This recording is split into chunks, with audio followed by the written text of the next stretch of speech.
எங்களுக்கு பெரிய நோக்கமே என்னன்னா, அப்படியே பெரிய லெவல்ல பெரிய ஸ்டேடியம் லெவலுக்கு சர்ச் கட்டணும் அப்படின்றாங்க. அதுதான் அவங்களுடைய பெரிய நோக்கமேவா. ஆனால் பைபிள் எங்கேயுமே பெரிய சர்ச்சு கட்டு அப்படின்னு எங்கேயுமே என்ன செய்யலை, போடலை. பெரிய சர்ச்சை கட்டுறதுக்கு எதிரியா கிடையாது. சுவிசேஷம் அறிவிக்கப்படணும். யாருக்கு? இந்த நித்திய ஜீவனை யாருக்கு? நீங்க முதல்ல என்ன பண்ணணும்? அதை நமக்கு தெரியுதுல்ல. இப்போ ஒரு குடும்பம்னா என்ன மாதிரி, காடோட டிசைன் என்ன, தேவனுடைய ராஜ்யத்தில் குடும்பத்தை ஆண்டவர் எவ்வளோ சூப்பரான விஷயங்களை அவர் சொல்லி வச்சிருக்கிறாரு. அந்த குடும்பத்தின் பற்றி தான சுவிசேஷத்தை நம்ம இந்த உலகத்துக்கு என்ன செய்யணும், கொண்டு போகணும். வாலிபர்களுக்கு செக்ஸுவாலிட்டினா என்ன, அந்த பிள்ளைங்க ஒரு காரியத்தை அடையிறதுக்கு முன்னாடி அவங்களுக்குள்ள நடக்கிற விஷயங்களை எப்படி ஹேண்டில் பண்ணுறது, எப்படி இந்த வாலிபர்களை ஒரு நோக்கத்தோடு அந்த பிள்ளைங்க எதுக்காக இந்த உலகத்துக்கு வந்தாங்க அப்படின்ற அந்த நோக்கத்தெல்லாம் அவங்களுக்கு சொல்லி ஆண்டவர் இருதயத்தில் இருக்கிற அந்த பிள்ளைகளுக்கு சொல்லக்கூடிய இந்த மாதிரி வாலிபர்களுக்கு சுவிசேஷம் போய் சென்றடையணும்.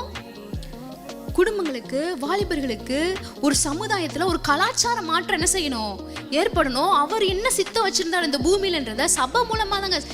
இந்த உலகத்துக்குள்ள அந்த ஆன்சர் இல்லைங்க. இந்த உலகத்தில் அந்த ஆன்சர் கிடையாது. சபையில தான் அந்த ஆன்சர் இருக்கு. தேவன் அவர் மனசுக்குள்ள வச்சிருக்கிற குடும்பம்னா என்னன்னு ஆன்சர் சபையில தான் இருக்கு. இது எவ்வளோ பெரிய மேட்டர் தெரியுமா? இதுக்காக நம்ம என்ன வேணாலும் செய்யலாம். நீ சர்ச்சு கட்டி நீ அப்படி ஒரு அங்கே இருக்கிற மக்களுக்கெல்லாம் இந்த மாதிரி ஒரு கலாச்சாரத்தை கொண்டு வர அளவுக்கு ஒரு சிஸ்டம் இருக்குது. அதுக்காக நீங்கள் தொடர்ந்து செயல்பட்டீங்கன்னா நீங்கள் அந்த மாதிரி சர்ச்சுக்கு போங்க, மெகா சர்ச்சுக்கு.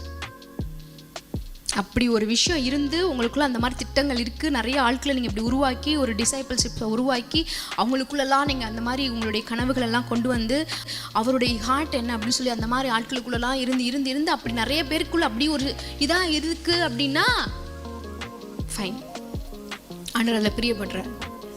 ஸோ நம்மளுடைய இதில் எங்கே பாருங்கள், எங்கிட்டு போனாலும் நோக்கம்தான் பெரிய விஷயமா இருக்குது.